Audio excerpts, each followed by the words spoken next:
لا حول ولا قوة إلا بالله العلي العظيم. أعوذ بالله من الشيطان اللعين الرجيم.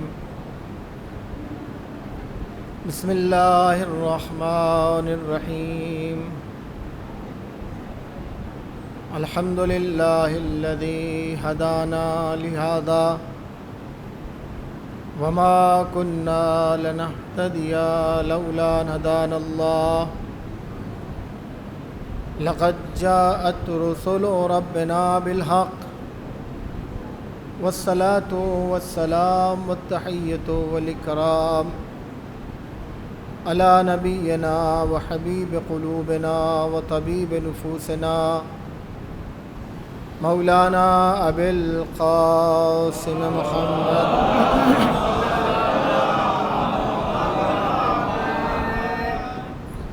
وعلى أهل بيته الطيبين الأطهرين الأنجبين الأكرمين المعصومين واللعنة الدائمة على أعدائهم أجمعين. أما بعد، فقد قال الحكيم في كتابه العظيم: بسم الله الرحمن الرحيم.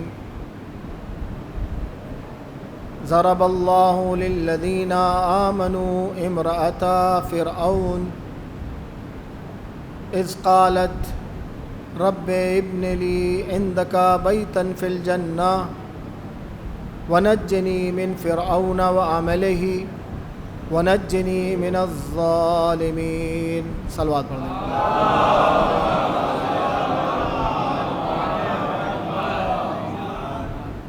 سورہ تحریم کی آیت نمبر 11 کی تلاوت کی گئی ہے. اس میں قرآن یہ کہہ رہا ہے کہ ضرب اللہ مثلا امرأۃ فرعون للذین آمنوا. صاحبان ایمان کے لیے اللہ امرأۃ فرعون کی زوجہ کی مثال پیش کرتا ہے. تاریخ نے جناب آسیہ کے نام سے انہیں یاد کیا ہے کہ جب انہوں نے کہا کہ پروردگار اپنے پاس اپنے فضل سے جنت میں ہمارے لیے ایک گھر تیار کر دے اور ہمیں فرعون سے، اس کے عمل سے اور تمام ظالم قوم سے نجات دے دے. اس آیت کے پیش کرنے کا جو مقصد ہے وہ یہ کہ قرآن مومنین کے لیے، عالم اسلام کے لیے جناب موسیٰ کے زمانے میں گزری ہوئی خاتون،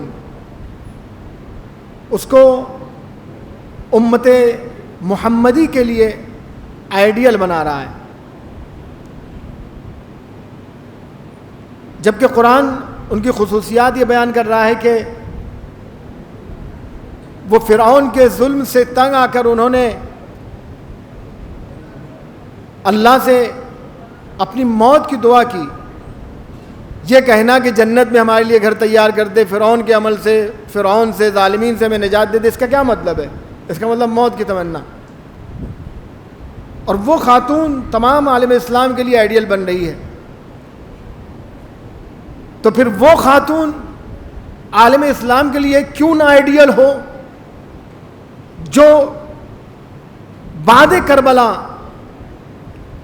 ہر آن مصائب پر مصائب برداشت کرنے کے بعد عبید اللہ ابن زیاد سے اس کے دربار میں یہ کہہ رہی ہو: ما رأیت الا جمیلا، میں نے خوبصورتی کے سوا کچھ دیکھا ہی نہیں. لہذا میری کوشش یہ ہوگی کہ آج کی گفتگو میں جناب زینب اولیاء مقام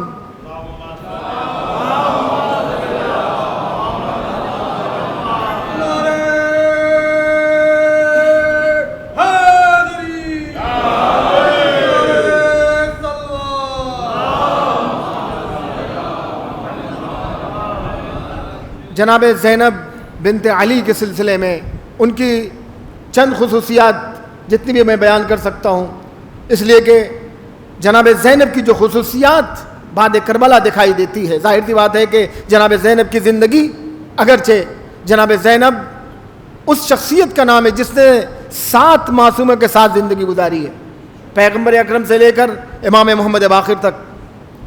لیکن جناب زینب کی زندگی امام علی کے ساتھ جو 30 سال تھے، یا اس کے بعد جو 20 سال تھے امام حسن کے ساتھ، یا اس کے بعد کی زندگی، یا واقعہ کربلا کے بعد کی زندگی، تاریخ ہمیں نہیں بتاتی ہے. لیکن اگر اب جناب زینب کی پوری زندگی کو سمجھنا ہے تو واقعہ کربلا کے بعد جناب زینب کی اس زندگی کو جو آپ نے کوفے اور شام کے ان بازاروں میں، اس قافلے میں، اسارت کے عالم میں جو گزاری ہے، اس کے ذریعے سے جناب زینب کی زندگی کو سمجھا جا سکتا ہے. اس لیے کہ کسی کی زندگی ایک دن میں نہیں بنتی ہے، نہ بگڑتی ہے. نفسیات کے ماہرین یہ کہتے ہیں کسی کی بھی زندگی بننے کے لیے ایک ٹرینگل کی ضرورت ہوتی ہے، مثلث کی ضرورت ہوتی ہے، ایک وراثت جسے جینیٹک کہتے ہیں، آج سائنس نے اس کو ثابت کر دیا ہے. دوسرے اس کے گھر کا ماحول، تیسرے سماج. اور جناب زینب کی زندگی اس اعتبار سے بے نظیر، بے مثال ہے. لیکن اس سے پہلے میں یہ چاہتا ہوں کہ یہ ایام جن میں یہ مجالس حسین برپا ہوتی ہے، یہ ایام کوئی معمولی ایام نہیں ہے. قرآن سورہ ابراہیم کی آیت نمبر 5 میں یہ کہہ رہا وَذَكِّرْهُمْ بِأَيَّامِ اللَّهِ فَإِنَّ فِي ذَلِكَ لَآيَاتٍ لِكُلِّ صَبَّارٍ شَكُورٍ. اے پیغمبر انہیں آپ ایام الہی کی یاد دلائیے، اس لیے کہ ان ایام الہی کی یاد میں، تذکرے میں ہر صاحبان صبر و شکر کے لیے خدا تک پہنچنے کی بے شمار نشانیاں ہیں. اب اگر ایام کا مطلب ہم یہ کہیں کہ کوئی خاص ایام ہے، ایام اللہ، ظاہر بات ہے کہ قرآن جس بات کی طرف متوجہ کرنا چاہ رہا ہے وہ یہی کہنا چاہ رہا ہے کہ ایک خاص ایام ہے جن کی طرف توجہ دلانے کی ضرورت ہے. اور یہ جناب موسیٰ سے یہ حکم دیا جا رہا ہے اور پیغمبر سے اس کا تذکرہ کروایا جا رہا ہے کہ ان ایام کی عزیزوں، چونکہ یہاں پر تمام لوگ ایجوکیٹڈ ہیں اور پڑھے لکھے ہیں، تعلیم یافتہ ہیں، لہذا میں اس طرح کی گفتگو یہاں کر سکتا ہوں. قرآن یہ کہہ رہا ہے وَذَكِّرْهُمْ بِأَيَّامِ اللَّهِ، ایام الہی کی یاد دلائیے. تو اگر آپ دیکھیں تو ایام یوم کی جمع ہے، اور یوم عربی زبان کا لفظ ہے. یوم کا مطلب ہوتا ہے دن و رات، اور دن و رات زمین کی گردش کا نتیجہ ہے اور کچھ نہیں ہے. یہ ہمارا چھوٹے سے چھوٹے بچے جو سائنس کے ابتدائی طالب علم سب جانتے ہیں کہ زمین کا وہ حصہ جو سورج کی طرف رہتا ہے وہاں دن ہوتا ہے، اور اگر اس کے پشت پہ ہوگا تو رات ہوگی، جس طرح اس وقت جو ہے وہ امریکہ میں دن ہے. اور زمین کی گردش میں پروردگار کی محتاج ہے. لہذا جو بھی یوم بن رہا ہے، جو بھی ایام بن رہے ہیں، جو بھی دن و رات بن رہے ہیں، یہ زمین کی گردش کی بنیاد پر، اور زمین کی گردش میں پروردگار کی محتاج ہے. لہذا جو بھی ایام ہے وہ یوم اللہ ہے. پھر الگ سے یہ کیوں کہا جا رہا ہے وَذَكِّرْهُمْ بِأَيَّامِ اللَّهِ؟ تو اس کا مطلب یہ کہ کچھ ایام ہیں جو ایام اللہ کہے جاتے ہیں. اب اس میں مفسرین نے، امت اسلامیہ کے مفسرین، چاہے وہ اہل سنت کے مفسرین ہو یا شیعوں کے مفسرین ہو، سب نے الگ الگ ایام بیان کیے ہیں. کسی نے کہا جناب آدم جب اس سرزمین پر آئے تو چونکہ ہم جب ان ایام کو دیکھتے ہیں کہ کس طرح سے 2 مرد و عورت نے اس قافلہ انسانی کو آباد کر کے آج کی اس دنیا میں تبدیل کر دیا. جب انسان اس پہلے دن کو یاد کرتا ہے تو خدا یاد آتا ہے. بعد نے کہا اس سے مراد جو ہے وہ نوح کا وہ طوفان اور اس میں کشتی کا جودی کے پہاڑ پر جا کے ٹک جانا اور پھر کچھ لوگوں کا نجات پا جانا، وہ یوم اللہ ہے. اسے یاد کر کے اللہ یاد آتا ہے. بعد نے کہا جناب ابراہیم جب آتش نمرود میں جاتے ہیں اور صحیح و سالم نکل آتے ہیں اور آواز دی جاتی ہے یا نار کونی بردم وسلام علی ابراہیم، تو اس سے مراد وہ دن ہے.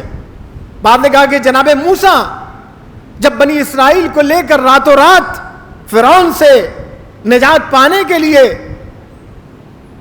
اس شہر سے نکل کے جا رہے تھے اور سامنے دریائے نیل آ گیا تھا، اور پھر صبح کا جب ٹائم ہوا قرآن اس منظر کو بیان کر رہا ہے کہ فلما تران جمعان، جب دونوں آدمیوں نے دیکھا، یعنی جناب موسیٰ کے ساتھیوں نے اور فرعون نے، کہ فرعون کے ساتھیوں نے دیکھا کہ اب جناب موسیٰ کے جو ساتھی ہیں انہیں ہم گرفتار کرنے والے ہیں، جناب موسیٰ کے ساتھیوں نے سمجھا کہ اب تو ہم پکڑے جانے والے ہیں اور آگے دریائے نیل ہے. تو قرآن کہہ رہا وقال اصحاب موسیٰ یا موسیٰ انا لمدرکون، اے موسیٰ اب تو ہم پکڑے جائیں گے. لیکن آگے دریائے نیل ہے, پیچھے فرعون کا لشکر ہے, اب تو ہم گئے. جناب موسیٰ نے خدا پہ بھروسہ کرتے ہوئے جس تاکید سے جناب موسیٰ کی قوم نے یہ کہا تھا, یا موسیٰ انا لمدرکون, یا موسیٰ اب ہم ضرور پکڑے جائیں گے, جناب موسیٰ نے اسی تاکید سے کہا کلا, ایسا ممکن نہیں ہے, انما یا ربی سیہدین, میرے ساتھ میرا پروردگار ہے اور وہ ہمیں نجات دے گا. ظاہر سی بات ہے کہ توکل کی جو یہ معراج ہے جناب موسیٰ کے ہاں, کہ آگے دریائے نیل ہے, پیچھے فرعون کا لشکر ہے, اس کے بعد بھی جناب موسیٰ کے دل میں ایک ذرا بھی شک نہیں پیدا ہو رہا ہے کہ خدا یہاں پر ہماری مدد کرے گا, بلکہ کہہ رہے نہیں خدا مدد کرے گا. اور پھر حکم ہوا کہ آپ دریا پر اپنے عصا کو ماریں اور راستے بن گئے. مفسرین نے کہا کہ جب ہم اس واقعے کو یاد دلاتے ہیں, اس واقعے کو یاد کرتے ہیں, تو ہمیں خدا یاد آتا ہے. لہذا وذکرہم بایام اللہ. بعض مفسرین نے کہا کہ اس سے مراد پیغمبر کی زندگی کے ایام ہیں. آپ دیکھیں کہ جنگ بدر میں کتنی قلت تھی مسلمانوں کی, اس کے بعد بھی مسلمان کامیاب ہوئے. جنگ احد کے ایام ہیں, خیبر کے ایام ہیں, فتح مکہ کے ایام ہیں. اور اگر پیغمبر کی زندگی, بلکہ پیغمبر کی زندگی کا ایک ایک دن تو ہم کہہ سکتے ہیں یوم اللہ ہے, اس لیے کہ پیغمبر کی زندگی کا ایک ایک دن ہمیں خدا کی یاد دلاتا ہے. اور جب پیغمبر کی زندگی کا ایک ایک دن یوم اللہ بن سکتا ہے, تو خود امیر المومنین کی زندگی, کہ جہاں صرف اصول الہی دکھائی دیتے ہیں پوری حکومت میں, وہ یوم اللہ کیوں نہیں ہے؟ لیکن عزیزو, اگر ہم مفسرین کی تفسیر کو مد نظر رکھتے ہوئے ہم یہ کہہ سکتے ہیں کہ چونکہ آدم کے یہاں صبر و شکر پایا جا رہا تھا, آدم نے ان تمام تکالیف کو برداشت کیا, لہذا وہ یوم اللہ ہے. نوح کے ایام یوم اللہ ہیں, ابراہیم کے ایام یوم اللہ ہیں, جناب موسیٰ کے ایام یوم اللہ ہیں, پیغمبر کی زندگی یوم اللہ ہے, امیر المومنین کی زندگی یوم اللہ ہے, امام حسن کی زندگی. تو عزیزو, اگر ہم کربلا کے واقعے کو تاریخ کے ان تمام ایام کے مقابل میں قرار دیں, تو ایک طرف جناب آدم کی زندگی, ابراہیم کی زندگی, نوح کی زندگی, پیغمبر اکرم کی زندگی, امیر المومنین کی زندگی ایک طرف, اور واقعہ کربلا کا ایک دن, جب دونوں کا ہم تقابل کرتے ہیں تو ہم دیکھتے ہیں کہ صبر و شکر کی جو مثال کربلا میں دکھائی دیتی ہے وہ کہیں نہیں دکھائی دیتی ہے. نہ آدم کے واقعے میں دکھائی دیتی ہے, نہ نوح کے واقعے میں دکھائی دیتی ہے, نہ ابراہیم کے واقعے میں دکھائی دیتی ہے. کربلا میں جو صبر و شکر کی معراج ہے وہ کہیں نہیں دکھائی دیتی. ایک صلوات پڑھ دیں محمد وآلہ.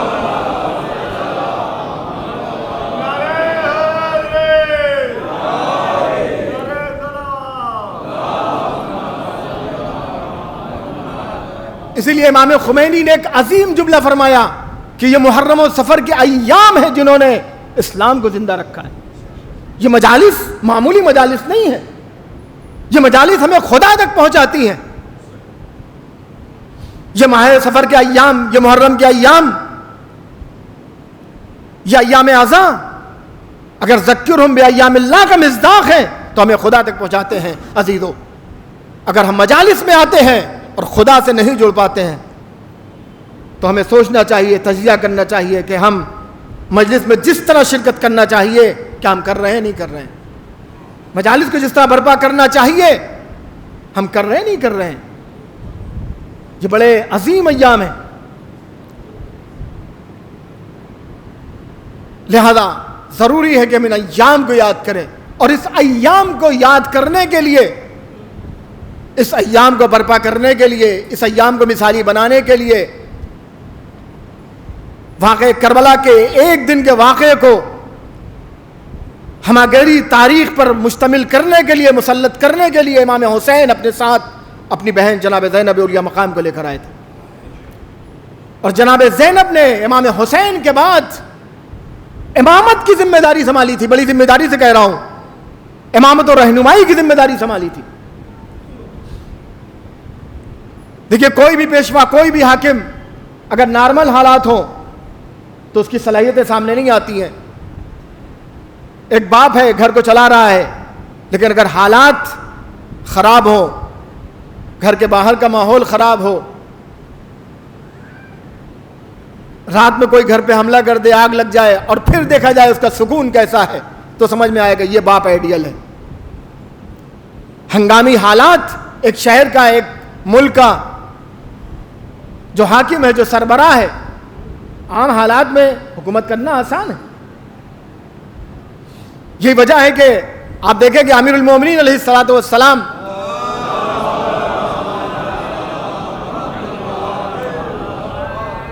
جن حالات میں حکومت کو سنبھالا ہے، جن حالات میں کہ آپ نے جب پہلی نماز بصرے میں پڑھی تھی تو لوگ یہ کہہ رہے تھے کہ اب تو ہمیں رسول اللہ کی نماز یاد آ رہی ہے. نماز جیسی عام ترین مسلمانوں کا رکن، اس میں اتنی چینجنگ کر دی گئی تھی کہ جب امام علی نے نماز پڑھائی تو لوگوں نے کہا مجھے رسول اللہ کی نماز یاد آ رہی ہے. آپ سوچیں کہ مسلمان کہاں پہنچ چکا تھا. خود ان حالات کی عکاسی امیر المومنین نے اپنے خطبہ نمبر 3 کے یعنی خطبہ شخصیہ میں کی ہے. آپ نے فرمایا کہ وہ عالم یہ تھا کہ یحرم فیہ الکبیر، جس میں جو سن رسیدہ لوگ تھے وہ بالکل مزمحل ہو چکے تھے، چلنے کی تاب نہیں تھی ان میں، اور جو بچے تھے یشیب فیہ الصغیر، وہ بوڑھے ہو چکے تھے. اور مومن تو صرف یہ سوچ رہا تھا کہ یبدأ لقائہ اللہ سے ملاقات کے لیے تیار تھا، یعنی موت کے لیے تمنا کر رہا تھا. کہ جہاں امام علی کہہ رہے تھے کوئی اصلاح کرنا چاہتا ہوں، تو آپ نے اس کی مثال دی ہے کہ خلافت کی مثال یہ ہے ایک اٹھنی کی کہ جس کے تھن کو اتنی بری طرح سے نچوڑا گیا ہے کہ کچھ بھی میں چینجنگ کرنا چاہتا ہوں، کچھ بھی کرنا چاہتا ہوں، وہ اسے برداشت نہیں کر پا رہی ہے. ان حالات کو جس میں خود امیر المومنین نے کہا کہ فصبرت وفی العین قضا وفی الحلق شجا، میں نے اس عالم میں صبر کیا کہ میری آنکھوں میں تنکا تھا. آپ سوچیں اس ماحول کو امام علی بیان کر رہے تھے. لیکن جو حکومت کا نظام پیش کیا ہے اس کے سلسلے میں کوئی مسلمان مورخ نہیں بلکہ لبنان کا عیسائی مورخ کہہ رہا ہے. اس نے کتاب لکھی جارج ارداق نے، صوت و عدالت الانسانیہ، وائس آف جسٹس، جو انگلش میں ترجمہ ہوئی ہے، اردو میں ترجمہ ہو چکی ہے. امام علی کے اس مختصر دور کو اس نے کہا کہ یہ عدالت کی زبان تھی. اور امام علی کے سلسلے میں فرمایا اس نے کہا کہ قدر علی لشدت عدل، اپنے عدالت کی بنیاد پہ امام علی شہید ہوئے. اور خود پاکستان کے ایک مولوی اسحاق ہے، وہ کہہ رہے ہیں کہ مر چکے ہیں، انہوں نے کہا کہ امام علی کو آپ کے اس دور میں ایک دن بھی مسلمانوں نے سکون سے نہیں بیٹھنے دیا. اور اس کے بعد بھی امام علی نے حکومت کو جو شاہکار پیش کیا ہے کہ آپ دیکھیں کہ امام علی کے چہیتے صحابی جناب اسود ابن دویلی، جنہیں آپ نے مصر میں قاضی کے عہدے پر فائز کیا تھا، اور پھر امام علی نے انہیں قاضی کے عہدے سے ہٹا دیا. وہ پریشان ہو گئے امام علی کے. ظاہر سی بات ہے کہ آپ جا کے تاریخ کا مطالعہ کریں کہ جناب اسود دویلی کو آپ دیکھیں کہ ان کا پورا گھرانہ امام علی سے کتنی محبت کرتا تھا، چونکہ یہ امام علی کے بعد بھی زندہ تھے. ان تمام محبتوں کے باوجود امام علی نے جب انہیں ہٹا دیا وہ پریشان ہو گئے. آواز دی امیر المومنین لما عزلت، آپ نے ہمیں ہٹا دیا، کیوں ہٹا دیا؟ ما خنت وما جنیت، نہ میں نے کوئی خیانت کی نہ میں نے کوئی گناہ کیا. امام علی نے کہا کہ ما خنت وما جنیت، یقیناً ابو اسود دویلی تو میرے صحابی ہو، کیسے کوئی خیانت کر سکتے ہو، کیسے کوئی جنایت کر سکتے ہو، کیسے کوئی گناہ کر سکتے ہو؟ تو انہوں نے پوچھا کہ پھر کیوں ہٹا دیا؟ امام علی نے کہا کہ چونکہ قد رفعت صوتک، تم نے اپنی آواز بلند کی تھی علی خصمین، جب تمہارے پاس دو لوگ اپنے فیصلے کے لیے آئے تھے، تم نے ان سے بات کرنے میں اپنی آواز کو بلند کیا.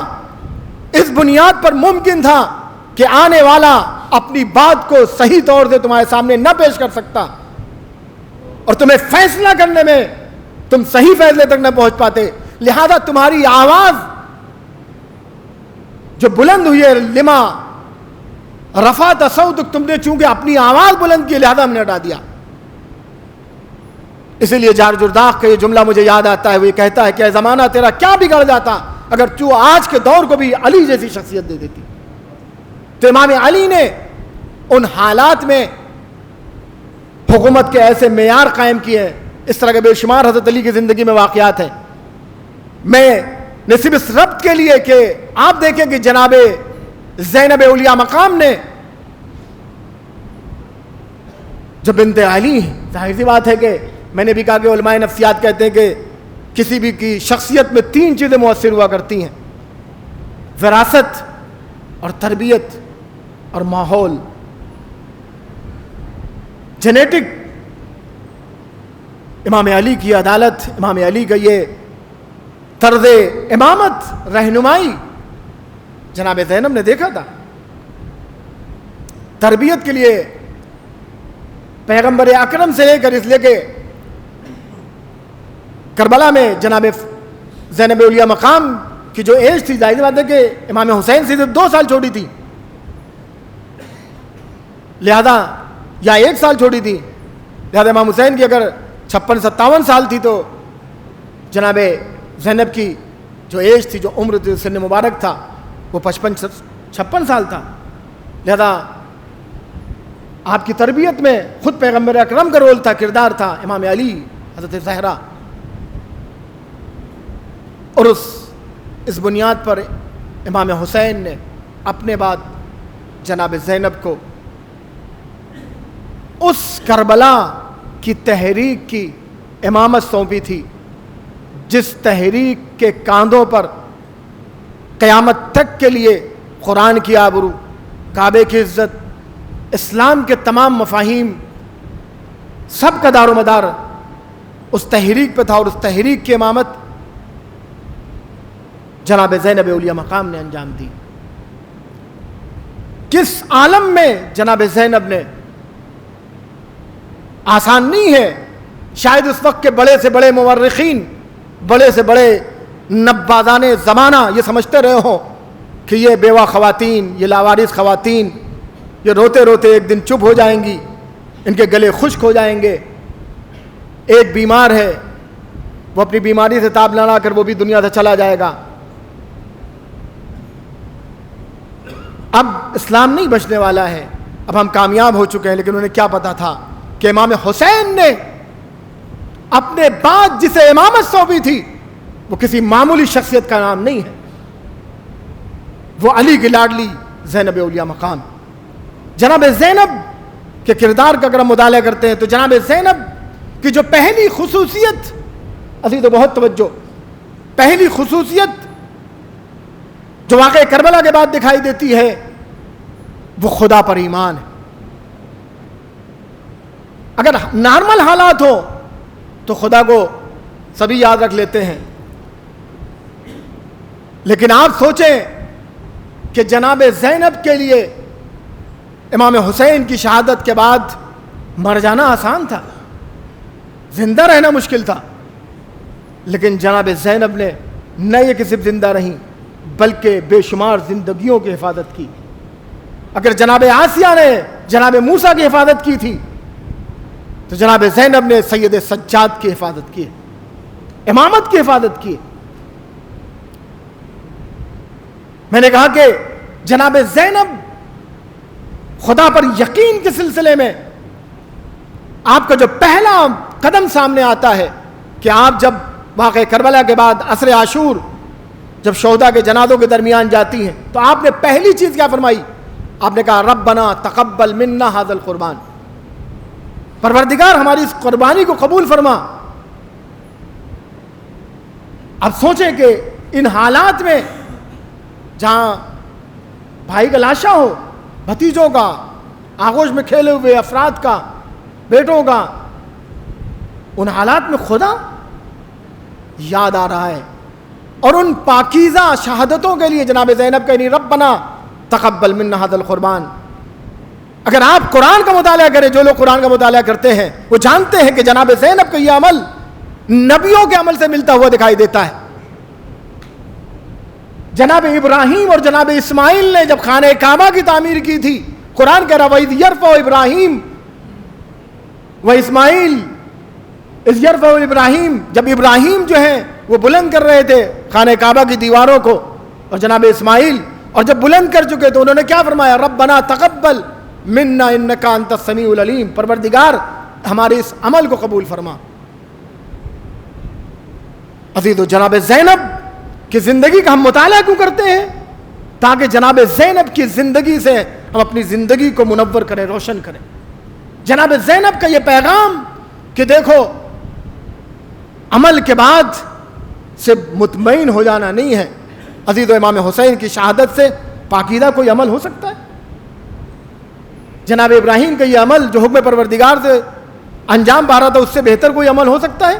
لیکن اس کے بعد بھی جس طرح نبیوں نے دعا کی پروردگار اسے قبول فرما، اسی طرح جناب زینب نے، لہذا جناب زینب نے ہمیں میسج دیا کہ تم جو بھی عمل کر رہے ہو، عمل کرنے کے بعد تمہیں یہ خیال رہے کہ یہ بارگاہ خدا میں قبول ہو رہا ہے نہیں ہو رہا ہے۔ ہم نہ جانے کتنے عمل انجام دیتے ہیں، لیکن ہمیں قبولیت کی فکر نہیں ہوتی، اس لیے ہم سوچتے ہیں کہ ہم نے عمل انجام دیا وہ قبول ہے۔ ایسا نہیں ہے۔ کبھی سے کبھی مقدس سے مقدس ترین عمل بارگاہ خدا سے مردود کر دیا جاتا ہے، رائگاں ہو جاتا ہے۔ قرآن نے اس طرح کے نہ جانے کتنے واقعات بیان کیے ہیں۔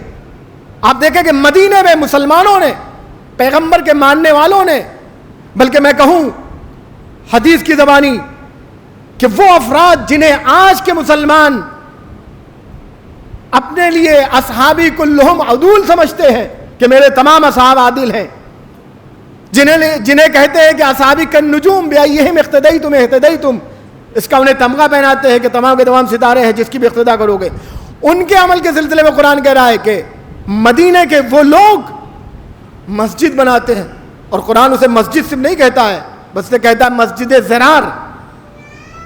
مسجد زرار صرف نہیں کہتا بلکہ کہتا ہے مسجد کفر۔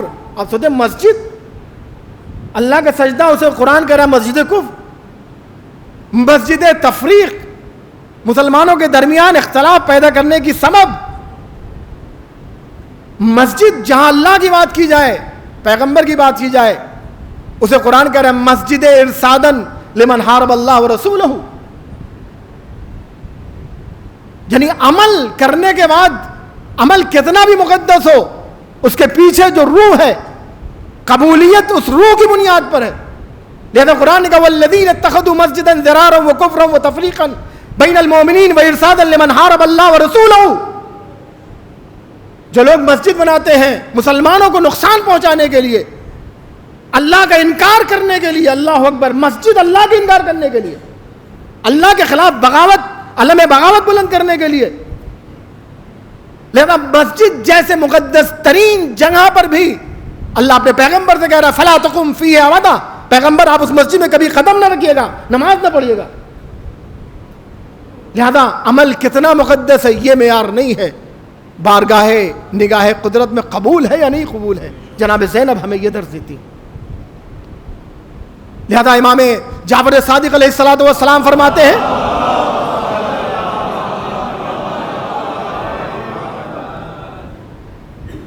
کہ اگر لوگوں کو پتا ہوتا کہ ان کے کتنے عمل یوں ہی رائگاں چلے جاتے ہیں تو وہ مایوس ہو جاتے، قبول نہیں ہوتے۔ لہذا ہمیں عمل کے بعد قبولیت عمل کی فکر ہونی چاہیے، بلکہ امیر المومنین علیہ السلام نے فرمایا کہ عمل کے ساتھ عمل سے زیادہ قبولیت عمل پر توجہ دو۔ ہم اگر یہ سوچیں گے ہمارا تو ہر عمل قبول ہے، قرآن کہہ رہا ہے نبی کے بیٹوں نے قربانی پیش کی بارگاہ خدا میں۔ قربانی سے پہلے حابیل اور قابل دونوں الگ نہیں تھے، قربانی کے بعد قابل بنا ہے اور جناب حابیل بنے ہیں۔ قرآن کہہ رہا ہے وَإِذْ قَرَّبَا قُرْبَانًا فَتُقُبِّلَ مِنْ أَحَدِهِمَا وَلَمْ يُتَقَبَّلْ مِنَ الْآخَرِ، جب دونوں نے قربانیاں پیش کی، ایک سے قربانی قبول ہوئی ایک سے نہیں قبول ہوئی۔ تو یہ معیار نہیں ہے کہ تم کتنے اونچے ہو عزیزو، اگر ہم یہ سوچتے ہیں کہ ہم شیعہ ہیں ہمارا ہر عمل قبول ہے، ایسا نہیں ہے۔ روح عمل یہ ہے کہ ہماری توجہ خدا پر کتنی ہے۔ ہم مجالس برپا کر رہے ہیں تو کس کے لیے برپا کر رہے ہیں؟ ہم نمازیں پڑھ رہے ہیں تو کس کے لیے پڑھ رہے ہیں؟ آپ کہیں گے نماز تو خدا کے لیے، کیا کسی اور کے لیے ہو سکتی ہے؟ نہیں، قرآن کہہ رہا ہے ویل للمصلین الذین هم عن صلاتهم ساہون، اپنی نماز کی پرواہ نہیں ہوتی ہے۔ اس لیے قرآن ہمیں حکم دیتا ہے تم کہو اپنی ہر عبادت کے سلسلے میں، اپنی مجالس کے سلسلے میں، اپنے عمل کے سلسلے میں قل ان صلاتی و نسکی، نسک کا مطلب ہوتا ہے تمام عبادات، تمام اعمال، اس لیے میں نے کہا مجالس، یہ مجلس عبادت ہے۔ لہذا تم کہو قل ان صلاتی، میری نماز، لہذا یہ دعا جو قرآن کی ہے نماز سے پہلے ہمیں پڑھنی چاہیے، قل ان صلاتی، میری نماز میری عبادت ہے، ان و نسکی و محیایا، اور میری زندگی و مماتی، ہماری موت سب اللہ کے لیے۔ عزیزو، اس دنیا کے بعد جس زندگی میں ہم قدم رکھنے والے ہیں وہاں اگر کوئی چیز کام آنے والی ہے تو صرف محبت خدا۔ اور اہل بیت کی جو محبت ہے وہ حقیقت میں خدا کی محبت ہے. اگر خدا کی محبت سے ہٹ کے اہل بیت کی محبت ہے تو پھر اہل بیت کی محبت نہیں ہے. امام علی اس پر نہیں تیار ہے, پیغمبر اکرم اس پر تیار نہیں ہے, اہل بیت اس پر تیار نہیں ہے. لہذا خود اہل بیت کی محبت خدا کی محبت ہے. لہذا قرآن کہہ رہے ہیں ان کنتم تحبون اللہ فاتبعونی, اگر تم اللہ سے محبت کرتے ہو تو رسول کا اتباع کرو. من یطیع الرسول فقد اطاع اللہ, جس نے رسول کی اطاعت کی, جس نے علی کی اطاعت کی, جس نے حسین کی اطاعت کی, جس نے اہل بیت کی اطاعت کی, اس نے خدا کی اطاعت کی. لہذا ضروری ہے قبولیت عمل. جناب زینب نے جو پہلی خصوصیت تھی وہ قبولیت عمل, اور جناب زینب نے یہ ہمیں درس دیا کہ دیکھو کہ ایسا نہ ہو کہ تم عمل انجام دو اور وہ قبول نہ ہو, اس لیے کہ اگر عمل خدا کے لیے نہیں ہے تو قبول نہیں ہونے والا ہے. لہذا عمل کی بنیاد یہ ہے, کبھی کبھی عمل انسان خدا کے لیے انجام دیتا ہے لیکن اسے برباد کر دیتا ہے. لہذا قرآن مومنین سے کہہ رہا ہے یا ایھا الذین آمنوا لا تبطلوا اعمالکم, اپنے اعمال کو باطل نہ کرو. کہیں کہتا ہے لا تبطلوا یا ایھا الذین آمنوا لا تبطلوا صدقاتکم بالمن والاذی, مومنین اپنے صدقوں کو احسان جتانے کے ذریعے باطل نہ کرو. ہم بڑے سے عمل انجام دینے کے بعد کبھی احسان جتا دیتے ہیں. کبھی کبھی انسان احسان جتانے کے انداز میں نہیں کہتا ہے لیکن حقیقت میں وہ احسان جتانا ہی ہوتا ہے. میری والدہ کی دوائیں ہیں, ہم ہی لے کے آتے ہیں. اب بیٹھے ہوئے دوستوں میں والد ہمارے ہی ساتھ رہتے ہیں, بھائیوں کو ہم نے ہی پڑھایا ہے, بہنوں کی شادیاں ہم نے ہی کی ہیں. کس سے تم بتا رہے ہو؟ جس کے لیے تم نے انجام دیا وہ جانتا ہے, تمہارے باتوں کو جانتا ہے. یعلم خائنۃ الاعین وما تخفی فی الصدور, وہ آنکھوں کے اشاروں کو بھی جانتا ہے, دل میں موجود پوشیدہ رازوں کو بھی جانتا ہے. تم کس سے بیان کر رہے ہو؟ لہذا امیر المومنین نے اپنے شیعوں کو متوجہ کرتے ہوئے کہا المنان علی ابویہ واخوتہ واخواتہ بعید من الجنۃ وقریب من النار, بعید من رحمت اللہ. اگر کوئی اپنے والدین پر احسان جتاتا ہے, اپنے بھائیوں پر, اپنے بہنوں پر, تو پھر سمجھ لے کہ وہ اللہ کی رحمت سے بہت دور ہے. نہ احسان کرتا تو اس کے لیے بہتر تھا.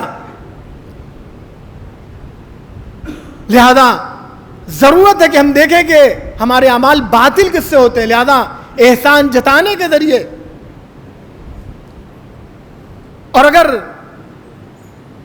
انسان احسان جتاتا ہے تو سمجھ لے کہ اس کے اعمال کیا ہیں. اور ہم تو شیعان علی ہیں, ہمارے سامنے تو اہل بیت کی زندگی ہے. ابھی شاعر نے اشعار میں اپنے پڑھا تھا اہل بیت اپنے ہر عمل کو خدا کے لیے انجام دیتے ہیں. مدینے میں جب لوگ بھوکے ہوا کرتے تھے, یتیم جن کا کوئی سہارا نہیں, اسیر جو کسی جنگ میں آئے تھے اب آزاد کر دیے گئے ہیں, مساکین جن کی حالت یتیموں سے بھی فقراء سے بھی خراب ہے. قرآن کہہ رہا ہے کہ یہ یتیم, یہ اسیر, یہ یتیم اور مسکین جب انہیں بھوک لگا کرتی تھی, کوئی ضرورت مند ہوا کرتے تھے تو خانہ علی و زہرا پہ آیا کرتے تھے اور کہتے تھے یا زہرا ہم بھوکے ہیں, ہم پیاسے ہیں, ہمارے پاس کپڑے نہیں ہیں, اور یہاں سے مدد کی جاتی تھی. قرآن نے اس واقعے کو بیان کر کے اپنے دامن میں محفوظ کر کے تاریخ کو آئینہ دکھایا ہے کہ تم جنہیں غنی کہتے ہو, اگر غنی تھے تو پھر یہ مدینے کے یتیم و فقیر و مسکین اس در پہ کیوں جاتے ہیں, در علی و زہرا پہ کیوں آتے ہیں جہاں جو کی روٹیاں ہوتی ہیں, جہاں چکی پیسی جاتی ہے اور یہاں سے روٹیاں دے دی جاتی ہیں, روزے پہ روزے رکھے جاتے ہیں. اب یہاں اہل بیت خود نہیں بیان کر رہے ہیں, امام علی نہیں بیان کر رہے ہیں, زہرا نہیں کہہ رہے میں نے ایسا کیا, میں نے ایسا کیا. قرآن کہہ رہا وَيُطْعِمُونَ الطَّعَامَ عَلَىٰ حُبِّهِ مِسْكِينًا وَيَتِيمًا وَأَسِيرًا, اللہ کی محبت میں مسکین و یتیم و اسیر کو کھانا کھلاتے ہیں, اور اگر وہ شکریہ ادا کرنا چاہتے ہیں تو وہیں پر روک دیتے ہیں, آواز دیتے ہیں انما نطعمکم لوجہ اللہ لا نرید منکم جزاء ولا شکورا. ہم نے خدا کے لیے تمہیں کھلایا ہے, تم سے شکریہ کے محتاج نہیں ہے. عزیزو, اگر ہم علی کے چاہنے والے ہیں, اہل بیت کے ماننے والے ہیں, حضرت زہرا کے پیروکار ہیں, تو ہمیں دیکھنا چاہیے کہ عمل کے بعد اگر ہمارے دل میں یہ جذبہ پیدا ہوتا ہے کہ جس کی ہم نے فیس جمع کی تھی, جس کے اوپر ہم نے احسان کیا تھا, اس نے ہمیں سلام نہیں کیا, اس نے ہمارا شکریہ ادا نہیں کیا, تو ہمیں سوچنا چاہیے کہ ہم زبان سے تو کہتے ہیں علی کے چاہنے والے ہیں, لیکن ہمارا عمل علی کے مطابق نہیں ہے. ایک صلوات پڑھ دیں محمد و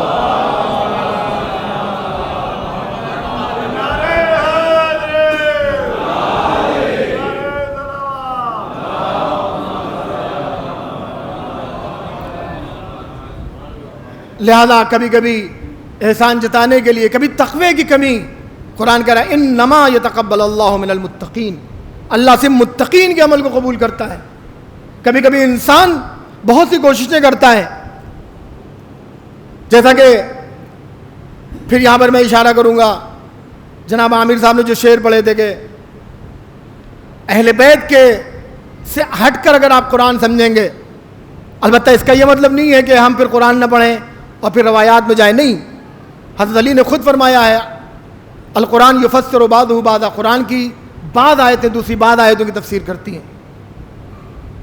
لہذا قرآن میں غور و فکر لازم ہے, بلکہ قرآن اپنے نزول کے فلسفے کو یہ بیان کر رہا ہے کتاب انزلناہ الیک مبارک, تمہارے پاس ایک مبارک کتاب بھیجی گئی ہے. کیوں بھیجی گئی ہے, اس کا ریزن کیا ہے, لیدبروا آیاتہ, تاکہ اس کی آیتوں میں غور کرو, ولیتذکر اولو الالباب, تاکہ صاحبان عقل اس سے نصیحت حاصل کریں. لیکن کبھی کبھی انسان بغیر قرآن سے قرآن کو سمجھے ہوئے, یا بغیر اہل بیت کی تعلیمات کے جب قرآن سمجھتا ہے تو پھر بہت سے عمل انجام دیتا ہے, لیکن اس میں تقویٰ نہیں ہوتا ہے. امام علی رضا علیہ الصلوۃ والسلام کا زمانہ ہے, ایک شخص ہے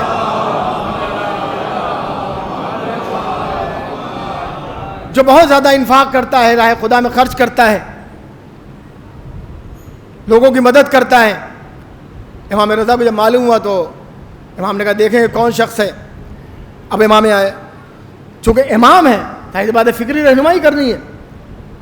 اب امام نے دیکھا کہ یہ شخص ہے, اس کی زندگی کو دیکھا تو دیکھا کہ وہ آگے بڑھا اور ایک نونوائی کے یہاں گیا, روٹی پکانے والے کے یہاں. ظاہر بات ہے اب وہاں سے 2 روٹیاں اس نے کسی صورت سے جسے کہتے ہیں مار دی. آگے بڑھا, ایک پھل بیچنے والا ایک انسان تھا, اس سے 2 انار, اور اس کے بعد جا کے اس کو یتیموں کو تقسیم کیا. وہ امام کو نہیں پہچانتا تھا. امام گئے اس کے بعد اور اسے سمجھایا کہ یہ کیا تم نے کیا ہے, تو اس نے قرآن سے استدلال کیا. اس نے قرآن کہہ رہا ہے من جاء بالحسنۃ فلہ عشر امثالها ومن جاء بالسیئۃ فلا یجزى الا مثلها, کہ جو شخص ایک نیکی کرتا ہے, ایک نیکی کے بدلے 10 نیکی, اگر ایک برائی کرتا ہے تو 1 گناہ. اب ہم نے 2 روٹیاں اور 2 انار, گویا 4 نیکیاں کی. 4 کو اگر ہم 10 سے 10 سے ملٹیپل کریں گے تو 40, تو 40 نیکیاں ہو گئی ہماری. اس میں سے صرف 4 مائنس ہوئے, تب بھی ہمارے پاس 36 بچ جاتے ہیں. تو امام نے کہا کہ تم نے جو ہم یہ کہہ رہے ہیں کہ قرآن خود اشارہ کرتا ہے, البتہ میں نہیں کہہ رہا ہوں, امام علی کہہ رہے ہیں ان القرآن یفسر بعضہ بعضا. اس نے کہا قرآن تو نے ادھورا پڑھا ہے. قرآن کہہ رہا ہے انما یتقبل اللہ من المتقین, اللہ اس سے عمل قبول کرتا ہے جو متقی ہو. تیرا یہ عمل تقوی سے خالی ہے, لہذا عمل تقوی کے ساتھ ہو. کبھی کبھی انسان, قرآن کہہ رہا ہے کبھی کبھی انسان کوششوں پہ کوششیں کرتا ہے اور وہ اپنے عمل کو یہ سمجھتا ہے کہ اس کا عمل بہت بہتر ہے, لیکن وہ حقیقت میں گھاٹا اٹھانے والوں میں ہوتا ہے. قرآن آواز دیتا ہے قل هل ننبئکم بالاخسرین اعمالا, اور ہم تمہیں بتائیں کہ گھاٹے کے اعتبار سے, عمل کے اعتبار سے گھاٹے میں کون ہے. الذین ضل سعیہم فی الحیات الدنیا, جن کی کوششیں زندگانی دنیا میں راستے سے بھٹکی ہوئی ہیں. وہم یحسبون انہم یحسنون صنعا, اور وہ یہ سمجھ رہے ہیں کہ وہ جو کچھ کر رہے ہیں سب پرفیکٹ کر رہے ہیں. مسئلہ یہ ہے کبھی کبھی انسان تجزیہ نہیں کر پاتے اپنے عمل کا. لہذا قرآن نے ہمیں متوجہ کیا ولتنظر نفس ما قدمت لغد, انسان کو دیکھنا چاہیے, چیک کرنا چاہیے کہ وہ اپنے کل کے لیے کیا بھیج رہا ہے. عزیزو, لہذا ضروری ہے کہ تقوی کے ساتھ اخلاص کبھی کبھی عمل کو برباد کر دیتا ہے. اخلاص اگر نہیں ہے اللہ کے لیے، کبھی کبھی انسان نیک عمل انجام دیتا ہے لیکن خدا کے لیے نہیں ہے. پیغمبر اکرم کا زمانہ ہے، آپ ایک راستے سے جا رہے ہیں، ایک غلام ہے، اس کا آقا اس کی پٹائی کر رہا ہے، وہ چلا رہا تھا، آواز دے رہا تھا کہ تجھے خدا کی قسم ہے ہمیں معاف کر دے، ہمیں معاف کر دے، ہمیں معاف کر دے. وہ کچھ نہیں سن رہا تھا، کوڑے پہ کوڑا. غلام نے جب دیکھا کہ پیغمبر آ رہے ہیں، وہ بھی چالاک تھا، اسے فوراً رسول اللہ کو دیکھ کر کہا کہ ارے رسول اللہ کا تجھے واسطہ. اب اس نے دیکھا کہ رسول اللہ آ رہے ہیں، اب اگر نہ ہوتے تو شاید یہاں بھی، شاید کہ یقیناً اس نے رسول اسلام کو دیکھ کر اس نے کہا میں رسول اسلام کی خاطر تجھے چھوڑ رہا ہوں. پیغمبر اکرم نے متوجہ ہو کے کہا کہ اذ یقسمک باللہ، جب تمہیں یہ اللہ کی قسم دے رہا تھا تو تو نہیں چھوڑ رہا تھا، اس نے میری قسم دی، تو نے چھوڑ دیا، یہ شرک ہے. اور پھر اس نے توبہ کی بنیاد پر اس غلام کو آزاد کر دیا. لہذا اخلاص خدا کے لیے. عزیزو، جناب زینب نے ہمیں اپنے عمل سے کہا خدا. جناب زینب کی جو خصوصیت ہے اس میں جو دوسری سب سے بارز خصوصیت ہے وہ عقلانیت ہے. اس لیے کہ جناب زینب کو عقیل بنی ہاشم بھی کہا جا رہا ہے. معاف کیجیے گا، چونکہ میں فنی خطابت سے ماہر نہیں ہوں لہذا مجھے وقت کا بھی اندازہ نہیں ہو پایا، اور ابھی میں نے سوچا تھا 10 خصوصیتوں میں کم سے کم کچھ چند خصوصیتیں تو بیان کر سکوں گا، لیکن 45 منٹ سے تقریباً ہو گئے، بلکہ اس سے زیادہ. ایک صلوات پڑھیں محمد و آل محمد.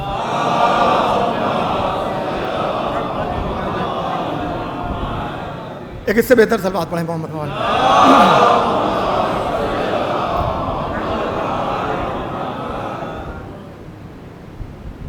جناب زینب واقع کربلا کے بعد جو آپ نے امامت کی ذمہ داری انجام دی ہے اس میں سب سے بڑی چیز ہے عقلانیت. یعنی خدا کے توکل اور اخلاص کے بعد جناب زینب نے ہر جگہ عقل کو آگے رکھا ہے، جذبات کو پیچھے رکھا. ایسا نہیں کہ جناب زینب نے گریہ نہیں کیا ہے. جناب زینب نے اپنے ماجائے پر ماتم نہیں کیا ہے، لیکن جناب زینب جانتی تھی کہ امامت کی ذمہ داری ملی ہے تو عقلانیت سب سے بنیادی شرط ہے. اس لیے معصوم نے فرمایا لا دین الا لمن لا عقل لہ، اس کے لیے دین نہیں جس کے پاس عقل نہیں ہے. قرآن ان لوگوں کو جو لوگ عقل کا استعمال نہیں کرتے ہیں انہیں سورہ نمبر 10 کی آیت نمبر 100 میں کہتا ہے یہ نجس لوگ ہیں. وَيَجْعَلُ اللَّهُ الرِّجْسَ عَلَى الَّذِينَ لَا يَعْقِلُونَ، اللہ ان لوگوں پر گندگی ڈال دیتا ہے جو عقل کا استعمال نہیں کرتے ہیں. اتفاق سے قرآن نے یہاں پر جو لفظ استعمال کیا وہ رجس کا لفظ استعمال کیا ہے. اور آیت تطہیر میں جو قرآن نے کہا ہے کہ اہل بیت آپ سے اللہ نے رجس کو دور رکھا ہے. ابھی تو بہت توجہ، قرآن اس سورے میں سورہ یونس کی آیت نمبر 100 میں کہہ رہا ہے کہ جو لوگ عقل کا استعمال نہیں کرتے وہ رجس ہیں. یجعل اللہ الرجس علی الذین لا یعقلون. اور وہاں کہہ رہے انما یرید اللہ لیذھب عنکم الرجس اہل البیت، اے اہل بیت اللہ کا ارادہ یہ ہے کہ آپ سے رجس کو دور رکھے. عزیزو، اگر بغیر توکل کے، بغیر تعقل کے، بغیر فکر کے ہم نے زندگی گزاری ہے تو قرآن کی روح سے ہم اہل بیت سے نزدیک نہیں ہو سکتے ہیں. لہذا اگر اہل بیت سے ہمیں آگے بڑھنا ہوگا، اہل بیت کی طرف قدم بڑھانا ہوگا تو ہمیں عقل کو امام بنانا پڑے گا. ایک صلوات پڑھ دیں محمد و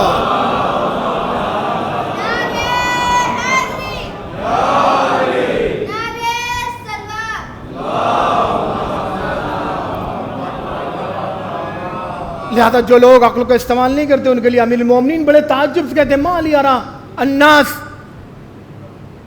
اذ یقدمون طعامہم باللیل. آخر کیا وجہ ہے کہ میں لوگوں کو دیکھتا ہوں کہ جب ان کے کھانے رات کی تاریکی میں ان کے سامنے آتے ہیں تو ینیرون مصابیحہم، وہ اپنے چراغ جلا لیتے ہیں کہ دیکھیں کوئی چیز گڑبڑ تو نہیں جا رہی ہے. بھائی اندھیرے میں انسان کھائے گا تو کچھ بھی کھا سکتا ہے. لیکن جب ان کے پاس فکریں پیش کی جاتی ہیں، جب انہیں کچھ تعلیمات دی جاتی ہے لم ینیروا مصابیح عقولہم، تو وہ اپنی عقلوں کے چراغ نہیں روشن کرتے ہیں. نتیجہ کیا ہوتا ہے کہ وہ کرتے جو بڑھتے جاتے ہیں عمل، جو قرآن نے کہا کہ وہ سمجھتے ہیں کہ ہم جو کر رہے ہیں پرفیکٹ کر رہے ہیں. نتیجہ یہ ہوتا ہے کہ وہ عمل کے اعتبار سے بھی، عقیدے کے اعتبار سے بھی پستیوں کی طرف جاتے ہیں.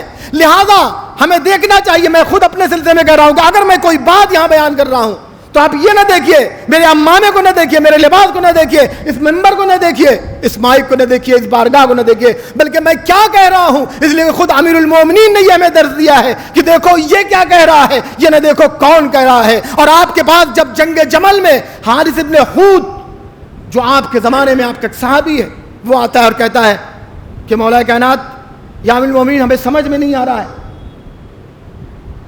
کہ جمل کی وہ پارٹی جدھر زوجہ رسول ہیں اور بھی صحابہ کرام ہیں اور ایک آپ ہیں,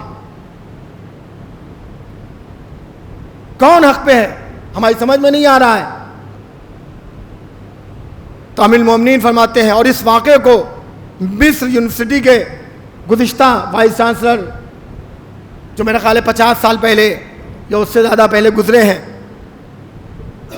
ڈاکٹر طہ حسین, جنہوں نے بہت سی کتابیں لکھی ہیں, ان کی ایک کتاب جس کا اردو میں ترجمہ بھی ہو چکا ہے, جو عربی میں انہوں نے لکھی علی و بنو, اس کا ترجمہ علی کے نام سے ہوا ہے. اس میں انہوں نے لکھا ہے کہ امام علی نے جو جواب دیا ہے وہ جواب یا کوئی نبی دے سکتا ہے, یا کوئی رسول دے سکتا ہے, یا کوئی وصی نبی اور رسول دے سکتا ہے, اس کے علاوہ کوئی نہیں دے سکتا. اور آپ نے جو ہے امیر المومنین نے جو جواب دیا ہے وہ یہی جواب دیا ہے. امام نے کہا کہ حق تیرے لیے واضح نہیں ہو سکا, اس لیے کہ ان الحق والباطل لا یعرفان بالرجال, حق و باطل افراد سے نہیں پہچانے جاتے ہیں, لوگوں کے قد و قامت سے نہیں پہچانے جاتے, لوگوں کی آوازوں سے نہیں پہچانے جاتے ہیں, بلکہ اعرف الحق تعریف اہلا, اعرف الباطل تعریف اہلا. تو حق کو پہچانا ہے, حق سمجھ میں آ جائیں گے, باطل کو پہچانا ہے, باطل سمجھ میں آ جائیں گے. ورنہ امیر المومنین کے لیے بڑا آسان تھا یہ کہنا کہ میں ہوں, داماد رسول ہوں, رسول اسلام کا بھائی ہوں, جانثار ہوں, پہلی مرتبہ اسلام, سب سے پہلے اسلام لے کے آیا ہوں, اپنے تمام کارنامے اس کے سامنے پیش کر دیتے. لیکن امیر المومنین آنے والی نسلوں کے لیے ایک خط امتیاز دے رہے تھے کہ دیکھو حق و باطل کو جب سمجھنا ہے تو افراد سے متاثر نہ ہونا, لوگوں کی آوازوں سے متاثر نہ ہونا, لوگوں کے وضوقت سے متاثر نہ ہونا, لوگوں کے لباسوں سے متاثر نہ ہونا, بلکہ حق کو سمجھنا, اہل حق سمجھ میں آ جائیں گے, باطل کو سمجھنا, اہل باطل سمجھ میں آ جائیں گے. ایک صلوات پڑھ رہے ہیں محمد و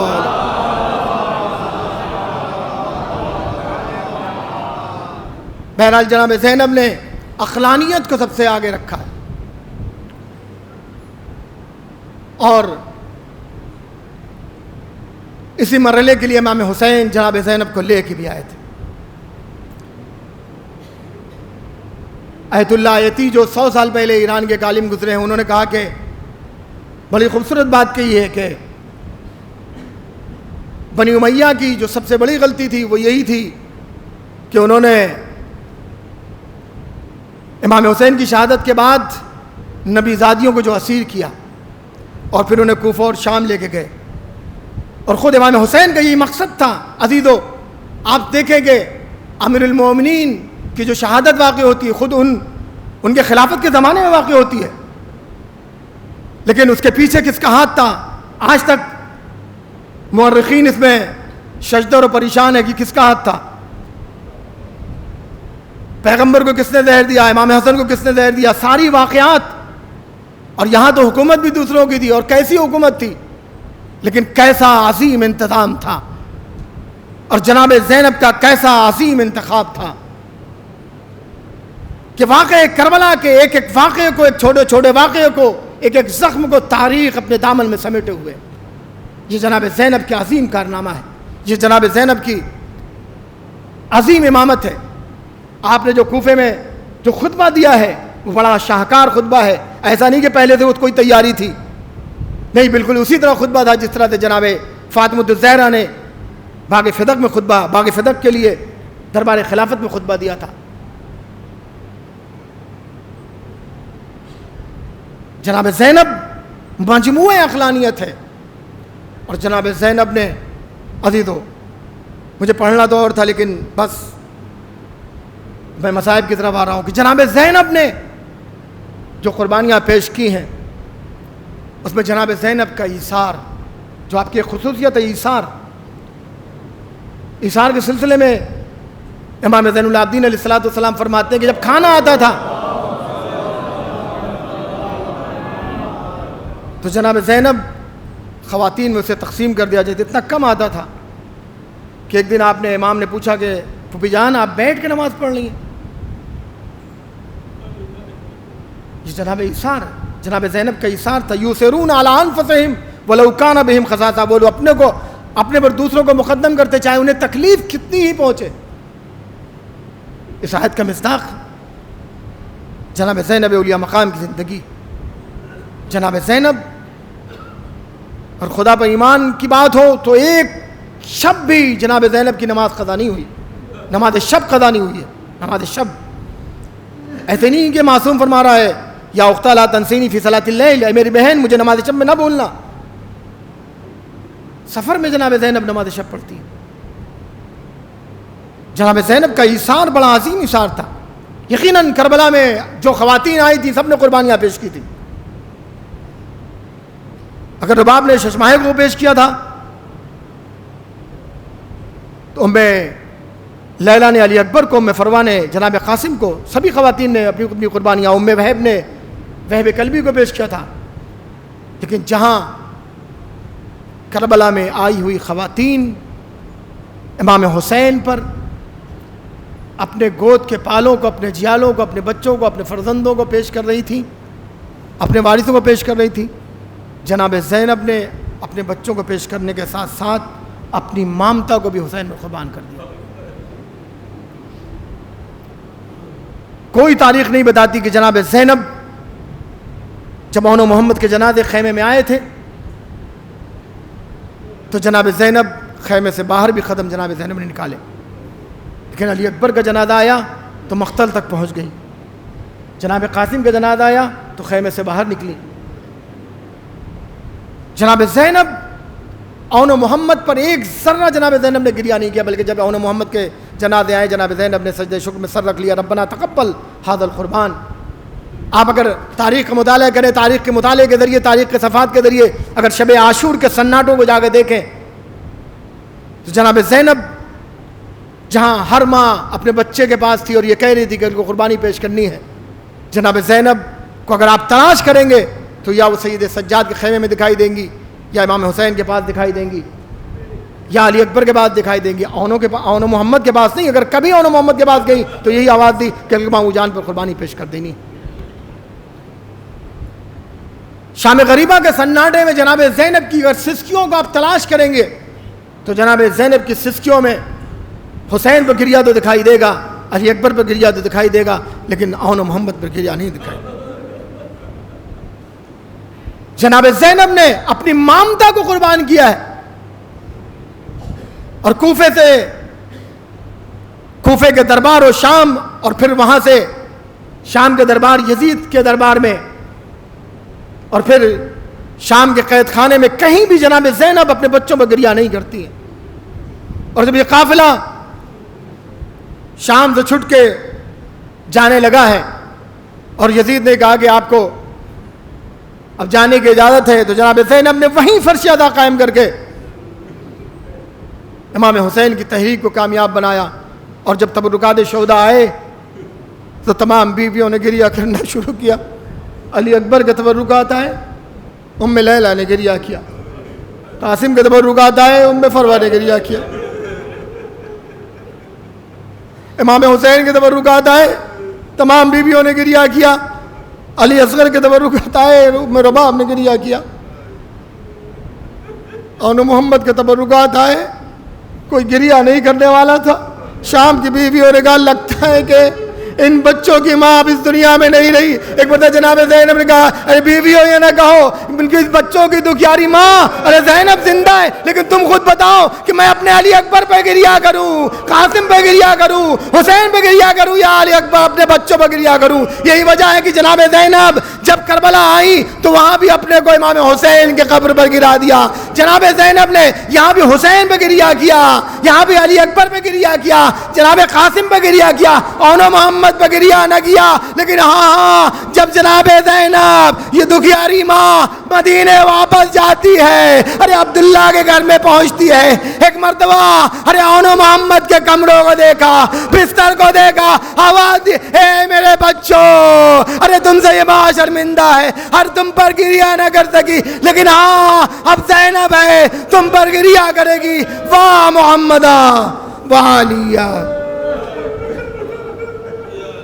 انا للہ و انا الیہ راجعون، سیعلم الذین ظلموا ای منقلب ینقلبون۔ پروردگار تجھے واسطہ ہے تیری عظمتوں کا، تیری جلالتوں کا، ہماری اس عبادت کو قبول فرما۔